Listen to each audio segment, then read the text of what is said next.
est-ce que xam nga ne ak 150 000 francs rek mën ngaa dem fi nga xamee si moo di Malaisie. salaam sama gars yi maa leen di jaare bu fekkee yaa ngi doog a dal ci suñu vidéo am nga chance bu rëy pour découvrir pays bii di Malaisie mais ñoo ngi lay ñaan bu fekkee yaa ngi doog a seetaan fi vidéo nga abonné partager di liker c'est très important ndax chaîne bi nii dañ fi waxtaane lépp loo xamante si nii dafa jëm ci wàllum voyage. yow mii di ma seetaan bu fekkee am nga bëgg dëkk boo xamante si nii bëgg nga faa demit mën nga ñu ko bindal ci commentaire yi ñu defal la ci li nga xam si moo di vidéo. tey ji nag dañuy waxtaane dëkk boo xamante si nii bu neex la, dëkk la boo xamante si nii boo fa demee da nga yaakaar ne Europe nga nekk, muy Malaisie. te Malaisie mën nga faa am salaire boo xamante si nii mi ngi toll ci 1 million wala 500 000 wala 800 000. xam ngeen ne loolu baax na, moo tane fi nga xam si moo di Sénégal.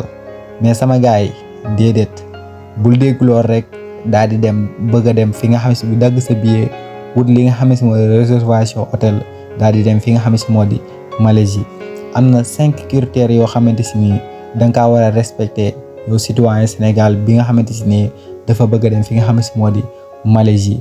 defal naa leen ci benn petite vidéo boo xamante si nii en français la, ma résumé ko. damay teg vidéo bi ngeen déglu ko bu baax a baax te ngeen partager abonné pour yokku ñu doole pour ñu gën a mën a def vidéo yi nga xamante si nii ñu ngi koy def. buñ paree dinaa leen defal ab jàngat bu am solo, dinaa leen wax inconvénients yi nga xamante si nii moo am fi nga xamante si moo di Malaisie ak itam change yi nga xamante si nii moom moo fa am. gars yi déglu leen, bu leen fàttee abonné, partager di like vidéo yi, c'est très important. Chapitre: les 5 meilleurs documents pour obtenir un visa. Cas pratique pour la Malaisie avec passeport Sénégal. Quand tu veux voyager à l'étranger avec un passeport du Sénégal, que ce soit vers la Malaisie ou un autre pays, il y a une chose essentielle que tu dois comprendre. Ce n'est pas seulement le nombre de documents qui compte, mais la qualité et la cohérence de ton dossier. Beaucoup de personnes pensent qu'il faut fournir beaucoup de papiers pour être accepté, mais en réalité, quelques documents bien préparés peuvent suffire à convaincre l'ambassade. Dans ce chapitre, je vais te présenter les 5 documents les plus importants, ceux qui peuvent vraiment faire la différence entre un visa accepté et un visa refusé. 1. Le passeport, la base de tout. Le premier document, c'est évidemment ton passeport. Sans lui, tu ne peux même pas commencer la procédure. Ton passeport doit être valide, en bon état et avoir suffisamment de pages libres. Pour un pays comme la Malaisie, il est généralement recommandé que ton passeport soit valide au moins 6 mois après ton entrée dans le pays. Mais attention, ton passeport raconte aussi ton histoire de voyage. Si tu as déjà voyagé, bon point. Si tu n'as jamais voyagé, ce n'est pas grave, mais ton dossier doit être plus solide. Chart 2. La preuve financière, le document le plus important.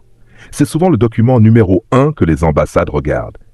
Tu dois montrer que tu peux payer ton billet, te loger, manger, te déplacer. Cela se fait avec relevé bancaire, 3 à 6 mois, attestation bancaire. Pour quelqu'un venant du Sénégal, il est conseillé d'avoir un compte actif, des entrées d'argent régulières, pas de mouvements suspects. Astuce importante, ce n'est pas seulement le montant qui compte, mais la stabilité. Un compte avec 1 million FCFA stable est souvent mieux qu'un compte avec 3 millions déposés en une seule fois. 3. La preuve d'activité, travail ou business. Ce document montre que tu es stable dans ton pays. Tu peux fournir attestation de travail, contrat de travail, bulletin de salaire, registre de commerce si tu es entrepreneur.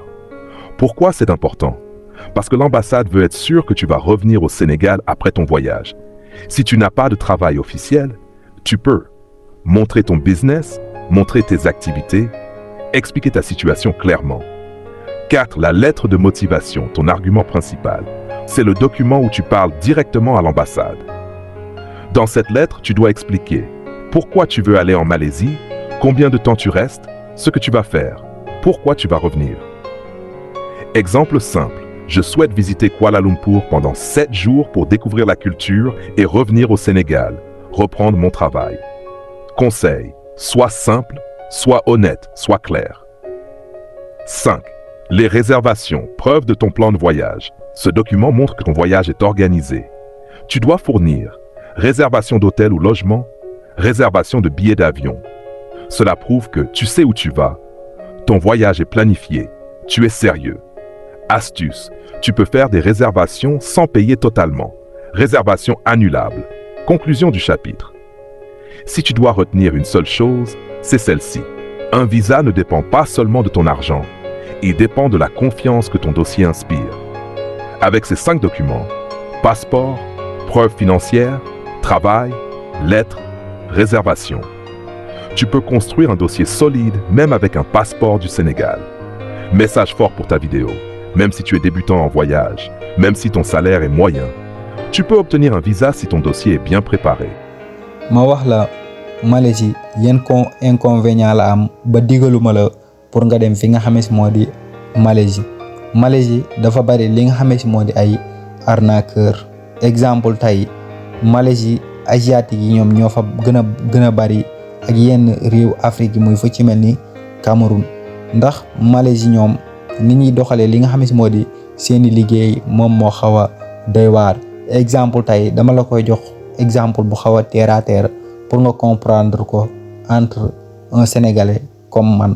Exemple tay man suma amone li nga xamé modi sama liggéey duma ko jox ab Sénégalais de dédét damay dem wut ben entrepreneur bo xamante ci ni dafa nek fele ci Gambie ma jël ko daal di ko koy jox. Légui koku nek fi nga xamé modi Gambie mom moy gérer li nga xamé modi recrutement yi. Légui yow citoyen sénégalais bi nga xamante ci ni ya nga fa ñom mën nañ la jël né la yow légui par 2 mois lañ lay fay wala par 3 mois.